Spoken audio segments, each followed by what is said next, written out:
Welcome to New Polities Podcast, the politics of tyranny, where we talk about tyrants, the do's and don'ts, how to be one, how to kill one. Here on the pro-tyrant side, we have Andrew Willard-Jones, author of many pro-tyranny books, such as How to Rule the Church and the State. Right. And I haven't written any books, so I'm against tyranny. No, I'm just kidding. Last time we talked about, so we've had only 2 episodes so far, but what we're trying to do is really give a thick description of tyranny because we live under one and Indeed. It sucks. Mm-hmm. I think so anyways. I agree. I'm not enjoying it. Not a fan. And it's important to realize that living under a tyranny has all of these pockets and spaces where you're not actually living under a tyranny. That's part of why we want to do this podcast, is that so that people who feel the weight of tyranny realize that it's actually a kind of limited portion of life and you can mitigate it. Mm-hmm. I think. Yeah, there's a sort of pitiful weakness to it. There is. The weakness of the tyrant is apparent in all of his acts of supposed strength. And we're going to talk about that. What we began with was a simple definition. It's from Thomas, who's getting it from Aristotle, and it's really just a common sense definition, that the tyrant is the one who rules for private gain. Mm-hmm. Yes. And then what we discussed is the fact that that's repulsive. Everyone thinks so. If you have, even in an interpersonal relationship, if you suddenly are saying, oh, this man who's telling me what to do is just trying to get what he wants. Right. He has no concern for my good or a common good. You don't like him and you don't want to do it. And you don't believe him anymore. Right. You don't obey him. You don't like him. So you do one of 2 things. Either you then also become a tyrant in resistance because you then say, well, then screw him. I'm going to work for my private good. And then you've started a tyrannical society, right? Right. Or you kill him or you try to convert him. So those seem to be. Yeah. I guess you could submit. Yes. Which is a form of getting what you want. Yeah. Right. Unfortunately. Right. But then what we discussed was the fact that because it's repulsive, tyranny is characterized by masking itself. So it's wrong and a little silly to look for the sort of strong man in the room imposing his will on a cowering slave population if you want to find a tyranny. Right. That can be helpful to discuss some of the attributes of tyranny, but you have to understand is the tyrant is the one who wants to do that, but because of his own human limitations can't quite, and because of the repulsion people feel and the rebellion that it instills in people, he can't quite do that. I mean, that's why in movies like Star Wars, there's something a little silly, I think, about like the moments where the emperor is like really just evil. Right. Because it's obvious that if he were not at least trying to be a little... Yeah. No, I mean, I think one of the things we get when we have our image of tyranny is that we, like you said, there's this idea of the tyrant and then the cowering population underneath him. But, and it's not that doesn't happen, that there are populations that can be completely just physically abused and be in dire submission. But the real tyranny or the mechanisms of tyranny that we're talking about is how does that tyrant control his army that's doing that? Right. It's not about the relationship between the tyrant and the cowering masses. Right. It's the polity, the tyrannical polity is the polity of all the people following his orders. Yeah. How do they? So that's the interesting thing. Totally. Right. Otherwise, you're just talking about a war. Right. Which is, I guess, can be kind of interesting, but it's rather simple. It is. It's a simple equation. The tyrannical sort of trick is getting the army, getting people to do your will, right? To want to do your will, even though you're just in it for private gain. That's where the necessity of a mask, of an idol, of something that doesn't allow the tyrant as tyrant to come into focus. And what we talked about in our last podcast was one of the mechanisms of that is bureaucracy.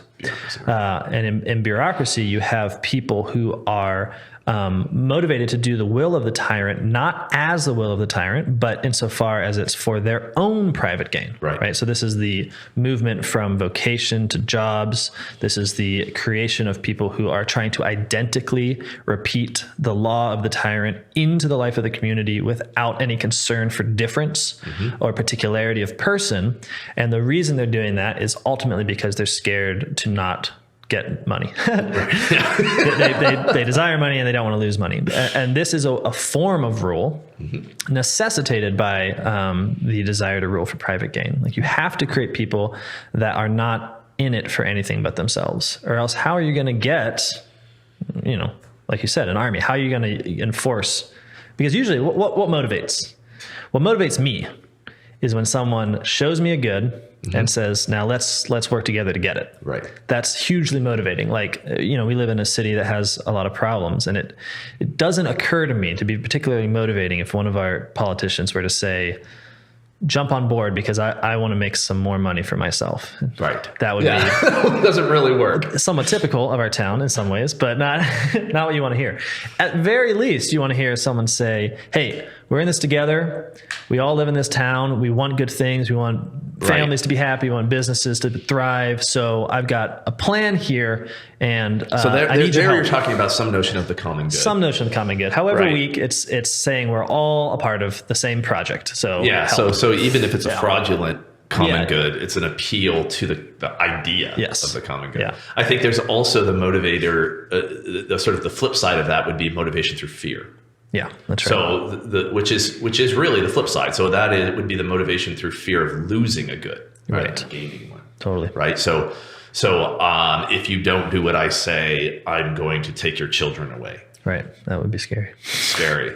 Right. And like, okay, well then I'll do what you say, not because I care about the achievement of your ends, but because I care about the achievement of my ends, which are the health and safety of my children.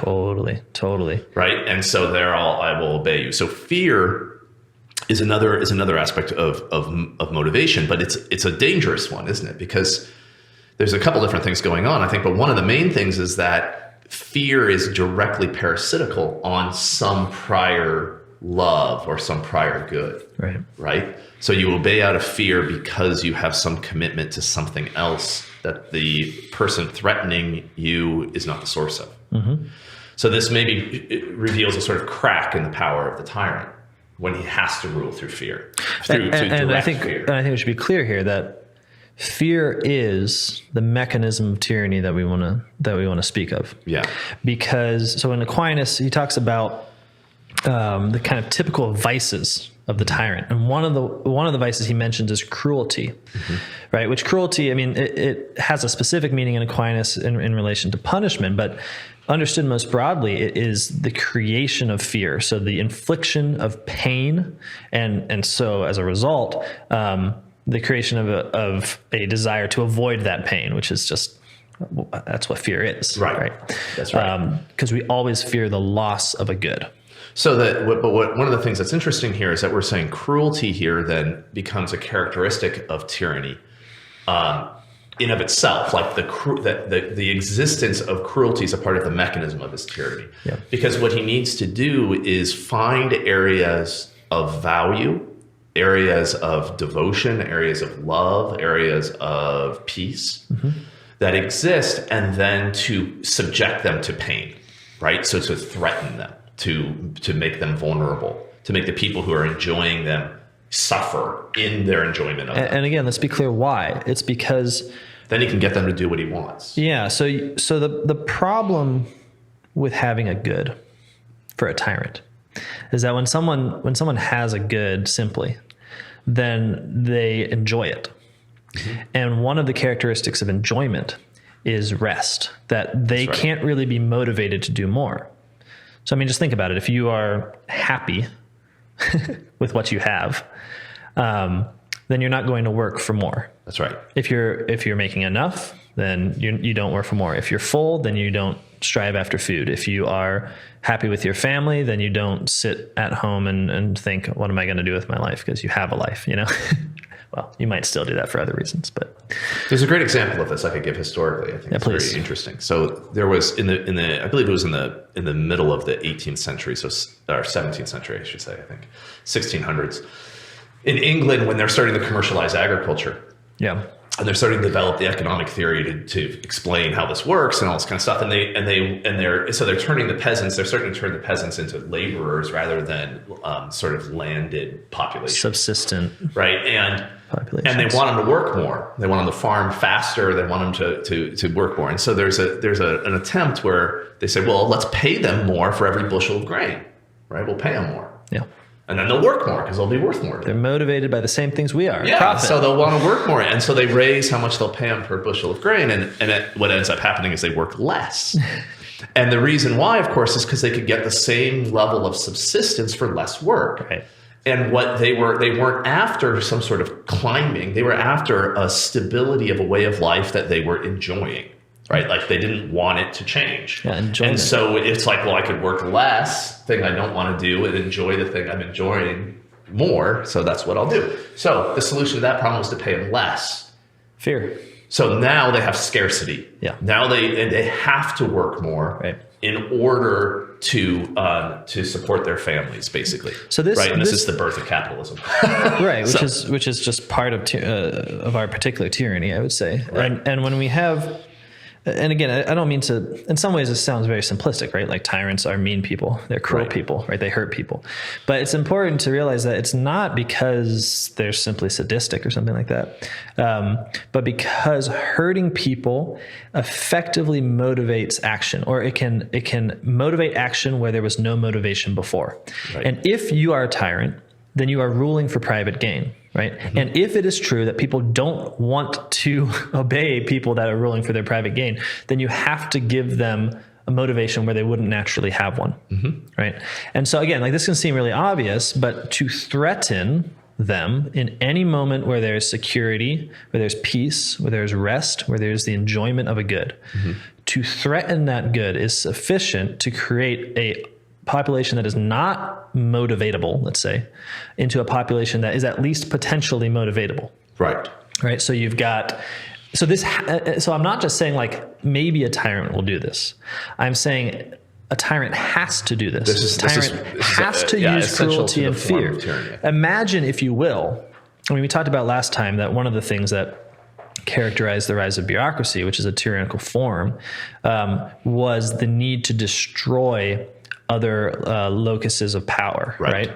Exactly. But it wasn't simple. It'd be too simple just to say it was power. It was also forms of life, ways of living that were complete, that were sort of satisfied and restful. They had their own logic. They had their own, you think about like the guilds, for instance. I don't mean to romanticize them. It's just that whatever you say about them, you certainly can say that a person who entered a guild as an apprentice, moving up to be a master, had a sort of good that was presented to him quite apart from the power of, say, any kind of raving absolutist monarch. Right.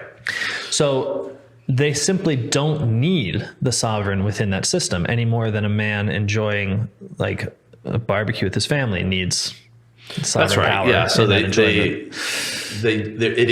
is a point of resistance. This is the irony, I guess, is that the points of resistance are also the place where the tyrant can find his strength. Yes. Right. So he has to find places like that are potential points of resistance in order to motivate the action. So I mean, obvious examples would be like why do soldiers fight for tyrants? Well, they fight for tyrants maybe because they love their family back home and they want to protect them. And if they lose the war, their family's going to be, killed or something. Okay, so they'll fight for the tyrant. But that's the exact same motivation that might motivate them to fight against the tyrant once they get back home. Totally, yeah. Right, but he needs that motivation. So the game of the tyrant then is trying to play those things off each other in society. Yeah. Trying to, if one gets too powerful, one locus of love or power or some value becomes too much, you want to stamp that down and then maybe have to foster one someplace else. I mean, you have to have something. So you have to have things that people that sort of take the role of that common good idea, or that you have to have some sort of a good that people are at least willing to suffer for, because they're not going to suffer for your rule, obviously. Right, because your rule's for yourself. Right. So this goes to the idea of cruelty, though, right? Because you have to both sort of allow the development of a value so that you can hurt it. Totally. Right. And this is like as cruel as one can get. Oh, absolutely. Yeah. I mean, you think about and I think maybe it's conservatives, maybe it's just like from watching movies a lot, but we're kind of wrong about tyrannies in this regard. Because I think when we think of a tyrant, you think of a Hitler, maybe a Stalin or someone, and we're kind of historically ignorant, so we don't really know what they were doing. But we have this kind of immediate impression that they had this this bad desire to destroy some good things, and that they went really hard on trying to destroy the good things. Right. And that's wrong with what you're saying, because if you really destroy the good thing, then you no longer have the basis on which to motivate people to do one thing versus another. Mm-hmm. So for one way I see this is that within like sort of conservative thought, there's a lot of alarm about like the destruction of the family, right? Like there's this good, we call it the family. And then we look at the regime and we say, oh, look at all these sort of progressive, policies and sort of fashions that, and look how anti-family they are. They want to destroy the family, but I don't think that's true. I think it's actually cruelty at work. And what cruelty needs to do is to maintain enough love of the family in order to motivate people through threats to that same family. Right. That's why we have like, I mean, you think about, we have absolutely, like we're willing to kill our children, right? So we have a regime of abortion. But you think about the media we consume, it's like intensely pro-family. It's like almost saccharine at times, right? It's just this like, there's nothing we love more than children as we kill children. And it's not absurd or paradoxical. It makes perfect sense, right? In order for the threat against the child, the security, the love, the peace of the family to be effective, you have to, at the same time, with your other hand, keep a somewhat of a love for families present. Yeah, I mean, don't you think that one of the things that the conservatives are seeing is the shifting norms that surround families? Sure. Right. Yeah. So they see that as an attack on the family. In a certain sense, it is. If by what you mean by that is the sort of mid-century typical family, it is shifting to different norms. But what are the new norms that are still relying upon that good of family life? So why is it important to have fewer children and have them later? Because that's the responsible thing to do, because you have to get your career established, because you have to be able to save enough money to provide them for college, because you have to, because they have to pay for a good school for them to go to. So why is it normal to cohabitate? Well, because you want to make sure you really love that person so that test it out. So that as a family you succeed, you don't divorce, you're happier. So even though these, I think these social norms, are designed, in part, they are designed at this point in the history of our tyranny, I think, to weaken the strength of family units as alternative sources of social power. Totally. Yeah. They're doing that not by killing the loves that underwrite those alternative units of social power, but by diverting them to other things. So now, because of the love of children, you're going to serve your corporation better. Right. Yeah. Because you want a beautiful, loving marriage, you're going to cohabitate, right? You're gonna, whatever. So it's like it becomes. So there's some truth to. I guess what I'm saying is there's some truth to that conservative perception. Well, and one way to look at it is ask yourself, okay, well, what would it mean? Who's the person that really doesn't care about family? Is he valued in the regime? No, he's a criminal. Right. So it's not as simple as. I mean, this is amazing. Even. I noticed this when I was watching the Olympics last summer, and there were all these commercials, and we don't watch a whole lot of like normal TV, and so I don't see commercials a lot, but we were seeing a bunch of commercials, and it was eye-opening. It's exciting, interesting. But one of the things I noticed was the way in which the new norms surrounding sexual morality had been integrated into what seemed to me to be the old norms about family life. Yeah. Right. So there, of course, there's homosexuality in the commercials and all that. Fine, whatever. Okay. But it was now like an image of quaint suburban husbands with their children making lunches as they go off to school. Right. Yeah. It wasn't. So it was like the new norm is within, still making use of the old norm, right, and not destroying it. You're right, totally. Right, and it's like what we're trying to point out here is that the mechanism of tyranny, when we talk about the installation of fear as a mechanism of tyranny, it's not the replacement of a good norm with a bad norm. It's not even necessarily the replacement. It could even look like a bad norm replaced by a good norm. Like you can have a sort of superficially pro-family tyranny, right? It can have, rewards for having more kids rather than less. No, but what's fundamental is that the norms are now shiftable. That's right. So what that family might be, or not just the family, but whatever the human behavior might be, can be shifted by the implementation of threat. So the point is that the value has become rootless. That's right. Yeah. So I see what you're saying. So now the question then is, within a tyranny, so we have these values within a tyranny. Like, what do we like? We like all of these. We like marriage. We like family. We like, peace. But now the difference is, within a tyranny, we're more willing to shift the content of those things. And I think you sort of opened my eyes to this a little bit when it came, because maybe this is just that you've had a little more time. You're not that old, but you've had a little more time to see like a shifting of values. It's really amazing. Yeah. I've been able to see it, so in my own experience with my own family, I've seen this. So an example I think I gave you the other day or this morning was that, among the cousins in my family, there's a huge age gap. All right. So we have, 25 years or something like that. Okay. So you had the older ones who came to adulthood and married and did all that first. And then the ones on the other end who came like basically a generation later. And the changes in the norms surrounding that movement into family life is itself very interesting. So in the beginning, cohabitation is very rare. This is something that our family doesn't do. This is something, right, that's unusual. By the end, it's 100% the norm. Okay, just like totally normal thing to do. Okay, that's interesting in its own right. But what's really interesting is the change in the way in which the ants reacted to it. All right, so like in the beginning, that was a scandal. Cohabitation was something that they were a bit embarrassed about, that they were surprised that their daughters would do, right? By the end of the generation of cousins, it's almost completely reversed, where like people who aren't cohabitating are the weird ones. What are they, like really religious or something? Like, what are they, right? Why wouldn't they do that, right?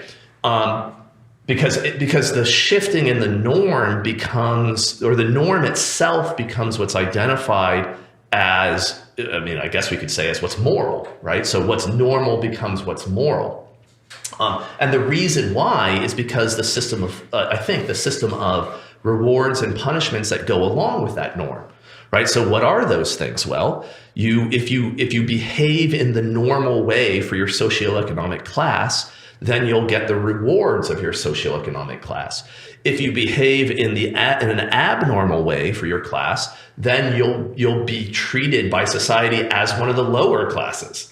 Right. So they're the ones who don't follow the norms, the lower ones. Right. So it may very well become perfectly normal for a middle class family for people to live together before they're married. But it's still not normal to have a baby before you're married. Sure. Yeah. It's still not normal to not go to college. Right. Right. So they're not embarrassed anymore about one of their daughters cohabitating, but they're very embarrassed about someone not going to college. Right. Very embarrassed. Like that now is something that you have to do. Now, so what's going on? It's like the norms are shifting based upon what, right? Like how are they shifting? What's the social impetus that's changing that? Why? Whose interest is that in? Right? Those shifting norms. And that's the question that we're trying to get at here. And I think the answer is, well, it's in the interests of a whole tyrannical sort of regime to do this. And it's not merely that the actual shift in sort of intrinsically, like it's better for people to cohabitate than to not cohabitate. It's also better for them for the shift itself to occur. Okay. Right? Why? Because the shift itself then is instead of the social norms being coming from sort of below, so coming out of being the tradition of the community or the sort of like deep moral law that they're living, right? Instead, the norms become received extrinsically. Sure. Okay, so the reason why these norms have shifted is because of what's on TV. Right. The reason why these norms have shifted is because what marketing is doing, what the advertisements are proposing, what the celebrities are showing, what the laws, the government is advancing, right? The way in which the economy is being structured so that certain career paths have more rewards than others. These are things that are coming from above and without that are then disrupting what was once a sort of peaceful traditional way of living, right? Moral way of living. Right. And that's the source of those new norms. Right. So shifting those norms is a way of, I mean, it itself is efficacious in creating that pain or that fear. Right. So how do you know what the right thing to do is? Well, you've got to look around and see what the powerful people are doing. Sure. Right? Like you don't know what used to be the right thing is not the right thing anymore. So how do you know what it is? You have to be receptive to what's coming down from above, right? Totally. You have to be receptive to what the powerful are showing you.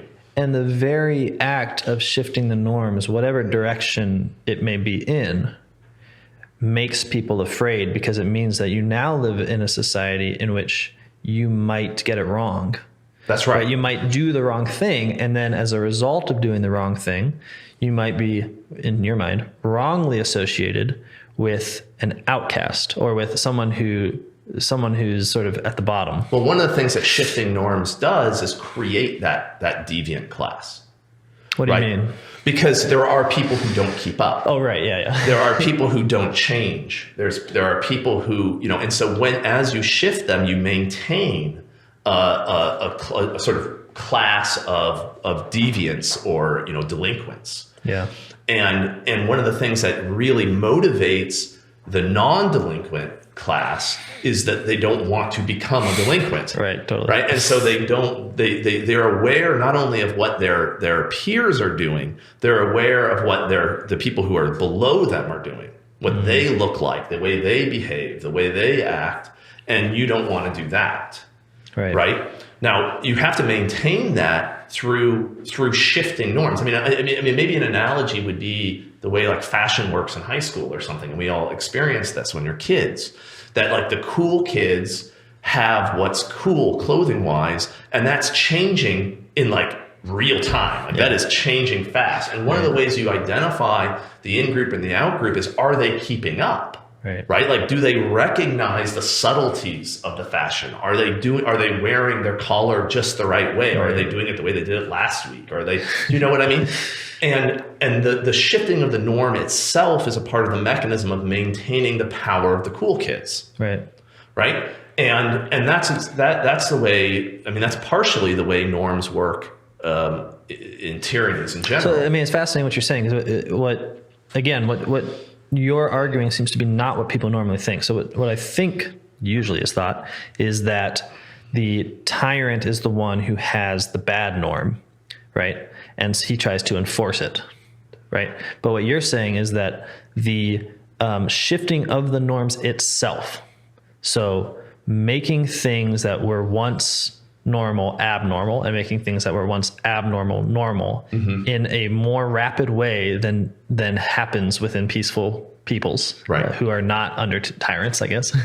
Well, and in an irrational way. So in a way that doesn't seem to be in their interests. Yes. So, but doing this essentially unhinges people from other alternative sources of security and peace, and inserts fear where there previously was no fear. That's right. And now they're motivatable to do certain things because they are now afraid of becoming a delinquent class that doesn't keep up. Right.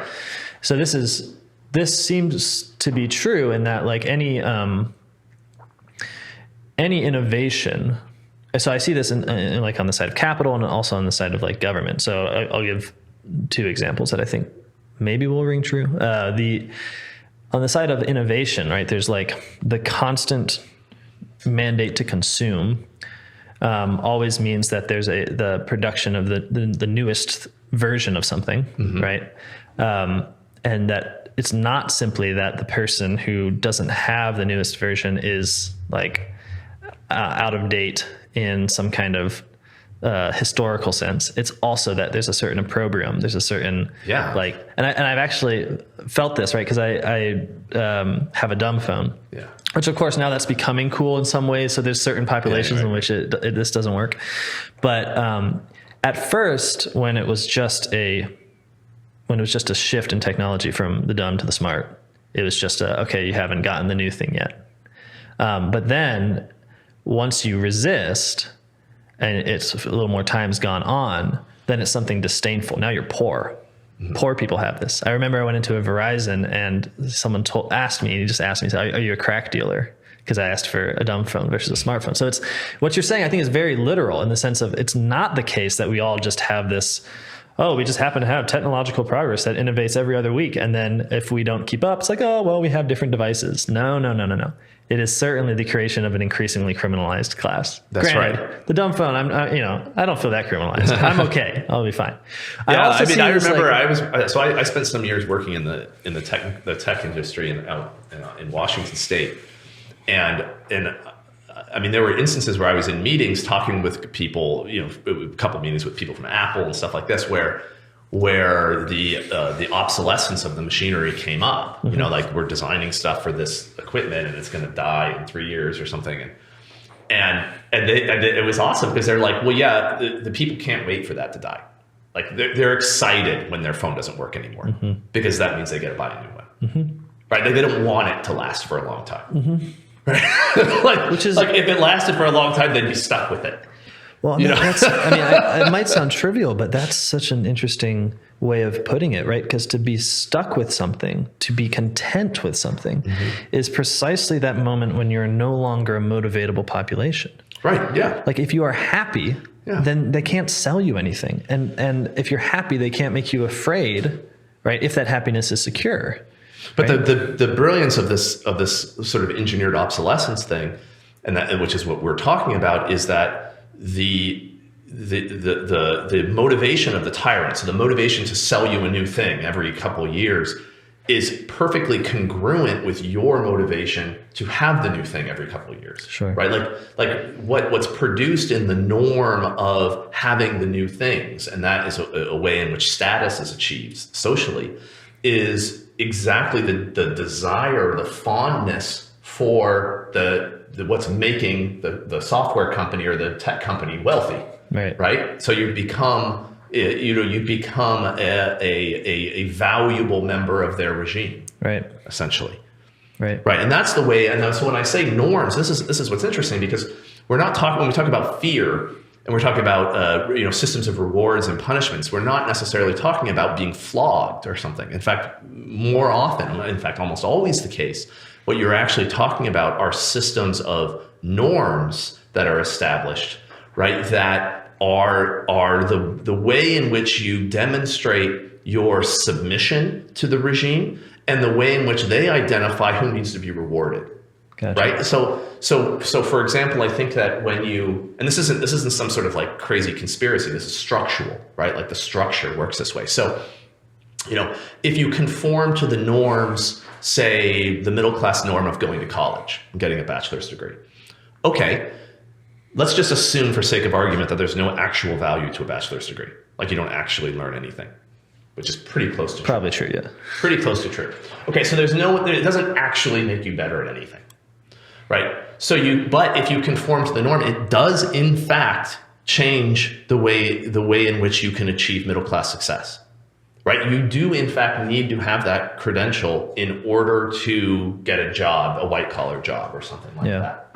Right. So the conformity to the norm opens up the rewards. Right. But the norm itself has no rational basis. Right. It has no actual contribution to your happiness in of itself or something like that. Yeah, totally. Right. So that's just one example of the way it works overall. I mean, I think we see this. You can see this in in like obvious examples would be like politically correct language and stuff like that on university campuses, right, where like you have to conform, and the conformity itself totally divorced from the content of the language. That's meaningless. Like what is meaningful is the conformity itself, and then if you do that, you actually do achieve the rewards. Yeah. Right. Like they do pay you off. Yeah. Tenure and such. Yeah. So they work is the point. They do. And that is not like Nazi SS soldiers, beating people with their rifle butts. That's what happens to the delinquents. That's what happens to the people who aren't conforming to the norm. Right. It's the SS soldiers that are the ones that are conforming to the norm. Right. Yeah. So tyranny is characterized by a deliberate shifting of norms to disrupt any possibility of a stable enjoyment of peace, of rest, whereby a people becomes unmotivatable. I think that's what we're saying. Yeah. No, it seems like you see this not simply in, so we say norms, and it can often seem like this just simply means, ideas. Mm-hmm. But I think it's important to say that this is a actual ordering of society, because the main things that make people free from fear and therefore unmotivatable by a tyrannical reasoning or lack thereof are those ways in which they have security. So I'm thinking especially of property, right. And then I'm thinking especially of sanity, or like virtue, in the sense of you're well with yourself in some ways, like you're not sick, you're not like needy psychologically in some way, and then family, right? Where what a family is probably the most potent example we have of a human life attaining not to a self-sufficiency, but to a kind of enjoyment, that an enjoyment of what the person has at his own disposal and within a community of people that love each other. And so they don't participate in tyrannical logic, because your kids don't love you because you're offering a series of rewards and punishments, and you don't love your kids for gain. Mm-hmm. One would hope, and then one would hope the husband and wife relationship is not just a sort of coordinated maximizing of your mutual utility, but is in fact love, and those things. So property, health, and family are also attacked under tyranny for that reason. But they're attacked in precisely the way that tyrants attack them. Like they, it's not like we can't own anything, right? We still have to own some things in order to have the ability to be motivated by the loss of those things. But what the story of our tyranny has been the dispossession of most people. Most people own very little in terms of land, in terms of productive property, in terms of their own homes, in terms of their own abilities. And an aspect of that is substituting what once counted as property for something else. Right. Yeah. Like for some kind of rental. So what was once property, I mean, this is clear even in like the writings of Leo XIII or something. He talks about property, and it's obvious he's talking about land. Yeah. Right. And now people talk about property, and they're talking about like shares in funds. Yeah. Like they're not even talking about ownership of stock anymore. Yeah. Right. It's not even like you own the shares in the company. You own shares in a fund, and then whatever company owns the fund owns the shares in the stock. You don't even own those. Right. And it's like, well, that's ownership. Like, what do I own? It's like, well, I've paid into a scheme to get some return, but I don't actually own anything. But we call that ownership. Yeah. Right. Now it fulfills some of the same functions of ownership. Mm-hmm. Right? Like, because there's a need for a family, say, to support their children materially. Okay. Yeah. Well, so you have an anxiety about doing that. There's different ways that can be solved. One way would be through the ownership of productive property that you actually own. like things that you own that produce wealth. Yeah, tools, right? land. Yeah, but then you could, and this is the act of the tyrant then, is to say, well, that doesn't work well for me. That mitigates my power. So what I'll do is make that foolish. Yes. And make the norm then, or the thing that's responsible, the thing that makes more financial sense, the thing is to take that and invest it. Right, to give it over to other more powerful people, right, which actually makes you not independent, but exactly the opposite, right? So the desire to provide for your family is motivating you to become dependent upon the big structures rather than independent from them. Right. Yeah. Right. Are you thinking about and that works through the norms, like it becomes the social norm to be a savvy investor. Oh, totally. Yeah. I mean, the idea of, we've talked about this before in different contexts, but the idea of refusing to invest with a 401k is not just like you've chosen one particular option with the money that's rightfully yours. It's a sign of, like foolishness, of not keeping up. So this is irresponsibility. This is so much the case, and they've been so successful at establishing that norm that in this new big budget bill that they're going to pass, I think, or they might pass, whatever. I'm not keeping up on the details of that. It has a provision that it has mandated 401ks. Right. Yeah. So everyone will be enforced to. Now, why? Like, you could imagine, 30 years ago, 40 years ago, that would have seemed outrageous to force people to invest. But it's become so normalized that for most people, we're like, well, that just makes sense. Right. Totally.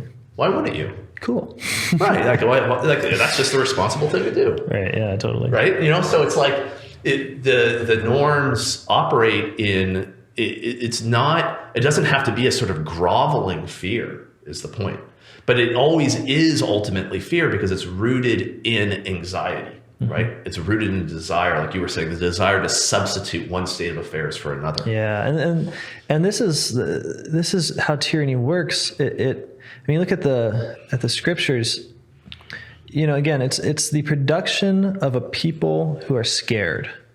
And to make people scared, you have to take away their peace. You have to take away their rest. And that does mean taking away land, and it does mean taking away productive property, and it does mean taking away the reliance that you have on family. So this is something I talked about with family, that it's like, it's not that they're anti-family, but we live in a regime in which what's normal is for your family to leave. Right, and that's what's responsible. So for you to pressure your children to stay and to not go get that good job in Houston would be for you to be a bad parent. Right. Don't you think it's more important for them to go be successful? They need to go where the success is. Right. And it's like you're sad to see them leave, but it's for the best. Right. And so what's normal then is also what produces a person who has less security outside of. That's right. What becomes normal, this is the irony on it. It relies upon the love of family. Yep. So that's the reason why you want your children to leave. Yep. Because you want them to be successful because you love them. Yeah. It relies upon that to build the norms that then undermine the actual power of the family. Totally. Right? Like I think this has been this is a tactic of tyrants throughout all of history. Yeah, no, I think about, the biblical description of tyranny that I always return to is in 1 Samuel, and he talks about Samuel is prophesying for the kind of tyrant or just the tyrant that the Israelite people will live under because they've forsaken the rule of God and asked to be ruled over by a king like the other nations. Mm-hmm. And one of the descriptions is not of the tyrant's going to destroy your families. It's that the tyrant is going to use your families. So it's your sons are going to be in the military, your daughters are going to be perfumers and bakers. Right. They're going to serve the regime, and most importantly, you're not going to have land anymore, and you're going to have to give a significant part of your production of any land that you use over to the king. And so what Samuel is describing is a situation in which the structures of family remain, but now the order that the family exists in is now for the sake of the tyranny. Now this is totally possible to shift in the opposite direction.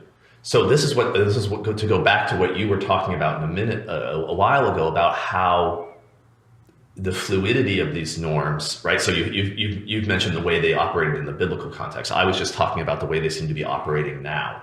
But it's totally conceivable that you could get into a situation where what's the good and responsible thing to do for success is to return to sort of like a 1950s style housewife, kids at home type of scenario, because we need more children and we need like whatever. I mean, it's totally conceivable that those norms could shift to some other structure. More Christian looking structure.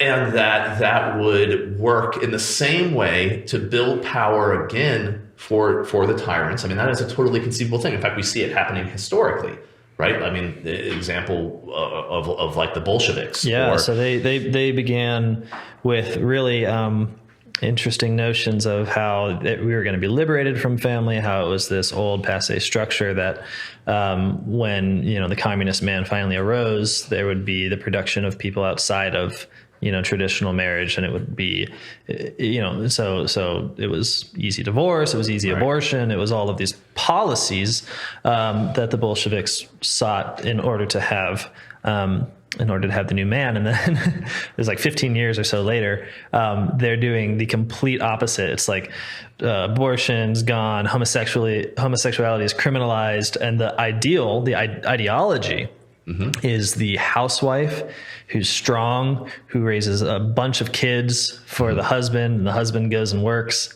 I mean, that's the Bolsheviks. That's right. I know. Stalin. It's like as radical as you can get. Yeah. Right. But it can cut the other direction when necessary. Right. Because why? Well, it's because for the Bolsheviks, they needed people. Everyone was dying on the front. Right. Well, and the thing about once you build a regime that's based upon sort of top down or big power structures that are predominantly responsible for the creation and propagation of the norms, which we can have a different, I think, podcast on propaganda. Then it becomes, those norms then become enforced within the population, but they're not coming from below, from the life of peace. They're coming from above, from this pursuit of personal gain. Mm-hmm. Once you have a society that's itself tyrannical, so itself is attempting its own gain by conformity to whatever it perceives the norms to be, it becomes malleable in that dramatic of a way. Totally. Like, it's totally conceivable that in 30 or 40 years from now, we could all look like Leave It to Beaver again. Totally. I mean, that's a totally conceivable scenario. Yeah, and again, it's sort of a trope of talking about politics these days that everything's about the pandemic, but it seems to me that when you look at the shifting of the rules with the pandemic, there is some element of that that's obviously because of the obscurity of the disease and of how what's the best way to respond to it. But insofar as it's obviously a way of consolidating power and of making sure that the new regime, that's not even that new, but like the tyranny continues to work for the private gain of the tyrants. It's obviously that the shifting of the rules itself creates a population that's fearful, not of the disease, but of not fitting in, of not conforming properly to the norm. Oh man! And the point is, this is the problem. The point is not like, so the disease isn't real and like these things aren't necessarily effective. The point is that it doesn't matter if they are or not. It doesn't matter if they are or not. Right. I mean, like I go into a store, right, and there's a sign on the door that says, everyone is obliged to wear a mask. And then there's people that are there and they're all wearing the masks on their chin. So then which is fun. It's like, this is a fun store. Right. Everyone has a mask on their chin. The primary source of COVID, of course. But what are they doing? It's like they already know that it, for them anyways, has nothing to do with what, they don't care whether they're spreading the disease or not. That's not the point. No. Right. The point is to, in some way, within their comfort and their pursuit of, their face feeling nice or whatever it is, they still want to be normal. Mm-hmm. And that's the scary part. We have a mechanism in the United States for making that kind of normal behavior actually giving it some teeth. Right, which is our tort regime, so suing, lawsuits, right? So you see the same sort of thing. So I've seen this institutionally where because the norms that are being developed around COVID are what they are, to not follow those norms exposes you not to legal action, not to like the government, but to lawsuits, right? For liability, right? And so the way you protect yourself from, which is of course a juridical act, right? You're going to court, there's a judge there, people are suing you, it's enforced by the government, right? So there's an actual state backed teeth to it. But it operates on the norms. Like the argument is you're behaving in an abnormal way. Right? Like that's a demonstration that you're being irresponsible because the norm is this and you weren't behaving that way, which is what it means to be irresponsible, which means you're liable, which means you have to obey the norm.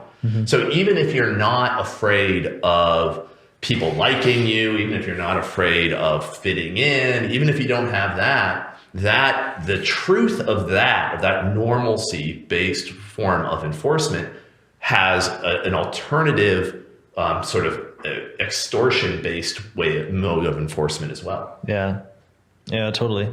And it strikes me that obviously everyone who's within a tyranny in which norms have become fundamentally fluid and therefore they are now a malleable population to the will of the tyrant. Obviously, for those people, following the norms feels like righteousness, right? Because, like you said, it becomes moral. It becomes moral, right? The normal is the moral. And even in a state, I'm thinking of the COVID thing, when the rules are shifting so quickly that it would be, if we were being objective, it would be silly to, at the very least, it would be silly to associate it with morality. It's like, well, how could it possibly be that 2 masks is moral and 1 is immoral when that just changed? Like, but we really are leaning into it in some ways, right? There is this like sense of being the righteous person. And what I think is the big mistake that people within tyrannies make is imagining that their conformity to the norm, which has become fluid, is somehow means that they wouldn't conform to a norm that right now they're saying they don't. Right. Don't like. No, of course. Right. So like the question which is like, almost like a cliche, right? Totally. It's like if you believe what everyone else thinks, you're the type that believes whatever anyone else thinks. And it doesn't matter if that's Nazism or whatever. Right, exactly. It's like we don't, and this is what I mean, we'll just call it like true morality, like having a fixed place that is not simply trying to get a reward and trying to avoid a punishment, right? Something that's not afflicted by fear ultimately means that you believe something or you act in a certain way and that you take that up to the point of martyrdom, right? Because that's right. You're willing to suffer. As the norms change, you don't change and you suffer for it. You suffer for it, right? So true morality always carries the form of the cross in it. Exactly. And then the question then is that for the people who are righteous within tyrannies, do we believe they are martyrs? Because martyrdom isn't simply, it's not simply the end, right? When they finally crucify you. Right. Martyrdom is courage throughout. That's right. Yeah. And you can know the martyrs around you, I think. That's right. From speaking with them and from living with them. And the martyrs, I would suggest, are not the people that are righteous about the things that the regime is enforcing, right? Right. It's really interesting, right? Because we have a great age of self-righteousness. Like we'll have signs, like door signs that like list our beliefs. Yeah. You know, you see those creeds. Those are awesome. But they are. This is a sort of funny story. I just saw a picture of one of those creeds was that no human is illegal. Right. And I just saw this picture of a sign that had all of the other ones, like love is love and science is real, and they had taped over and put out the no human is illegal one. Ah. And speculation, of course, is that now there's the unvaccinated, right? So right. For some humans. Are less human than others. Right, exactly. But the point is that being a fundamentally malleable person who's afraid of losing punishment and reward and so follows the norms is absolutely the condition for burning witches or for lynching people or going after the Jews in the Middle Ages. Like these are not That's right. Yeah. The fact that it is right now associated with doing things that are, frankly, at the end of the day, no big deal. Yeah. Okay, so you wear a mask, you don't wear a mask, whatever. Well, you wear a mask is what I'm saying. that is that in itself can't be the kind of guarantee of resistance to the norm shifting, right? No, right. I mean, it really is the case. I think that the people, you brought up witch burning, I think that's a great example. Like the people who are most animate in their condemnation of witch burning, like the most sure of how horrible that is and how bad it was and how it, are probably the ones who would be most likely to be the witch burners. Yeah. But because of exactly the dynamic you're speaking of, that they're the ones who most completely conform with the most zeal. Yeah. Right. Now, I want to go back to the idea of martyrdom if we can for just a second, because I think it's really important.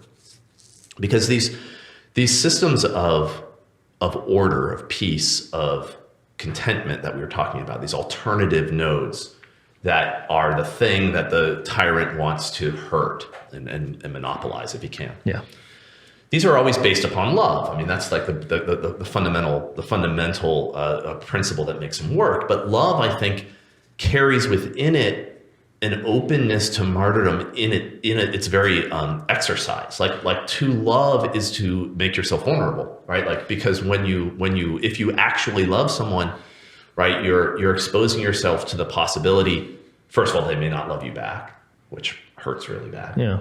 You may have to sacrifice some personal good on for their sake. I mean, that's another thing that you may very well have to do, likely will. And that openness to suffer then on their account is not something that comes after love, right? Like, it is intrinsic to what it means to love someone. So when you build those structures, you are building structures of martyrdom, right? Because that the point at which they throw you to the lions is just the outliers. Those are just the reason why the people go to the lions, is because of those small acts, because they have a society that really, in fact, is based upon love, which means it's already accepted the possibility of the cross. Right. Like, it already did it when they decided to love to begin with. Totally. Yeah. Right. That's then where you get the strength to resist. Mm-hmm. Right. And it comes from that. And for most people throughout most of history, the call to martyrdom is small. Right, or not visible, not fancy. It's not big, not spectacular. It's just the rare ones who have to go all the way. Mm-hmm. Right. Now, that's the opposite of tyrannical power, right? Because that's the willingness. That's that form of power that St. Thomas talks about, the form of mastery that he puts in juxtaposition to the tyrannical, which is the mastery that you see, for example, of a parent over their child. Right, which is the mastery for their sake, right? Power for their sake, not for the sake of the powerful, and so that itself carries in it already the willingness to buck the norms, mm-hmm. to suffer, mm-hmm. to be crucified, mm-hmm. right. Yeah, it's true, and when we talk about the new polity, our goofy name here. Yeah. When we talk about the kingdom of heaven, it's an order of love. Mm-hmm. And so it is a people who are at every point at which they act, are acting for the sake of others and ultimately for the whole. Mm-hmm. I mean, that's what it means to be a member of the kingdom of God as opposed to the city of man. Right. And that's a task for all of us. Obviously, it's like, I don't think anyone has quite achieved it fully, at least in my office over here. Maybe Mary. Yeah. Mary has, yeah. But, it can sound quaint to say that, well, resistance to tyranny is through love, but it is through martyrdom. I mean, this is just historically obvious that it has to be from a people who are not motivated in the same way the tyrant is motivated. I mean, to resist tyranny, you have to not be a tyrant. That's right. And that means that your... tyrants can deal with other tyrants. Yeah. They have ways of doing that. In fact, that's the whole thing. Right, totally. You just give them a job within the bureaucracy. Yeah, you give them a job, right. Promote them. And if they're right.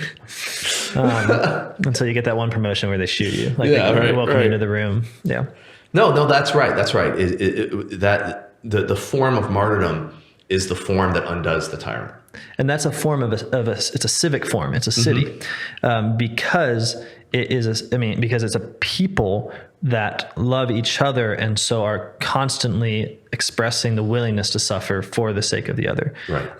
And the reason why I don't think that's quaint at all is because we already know that the tyrant on some level relies on that willingness to suffer in order to create fear, in order to motivate people who don't obviously are repulsed by his rule for private gain, to in fact have enough love in order for to have fear. That's right. You have to fear to lose it. You have to fear to lose it. And so what it means is that the tyrant at the end of the day is dependent upon non-tyrannical forms of love in order for his existence. And it is not true the other way around. That is absolutely right. Yeah. Yeah. So tyranny is parasitical. Yeah.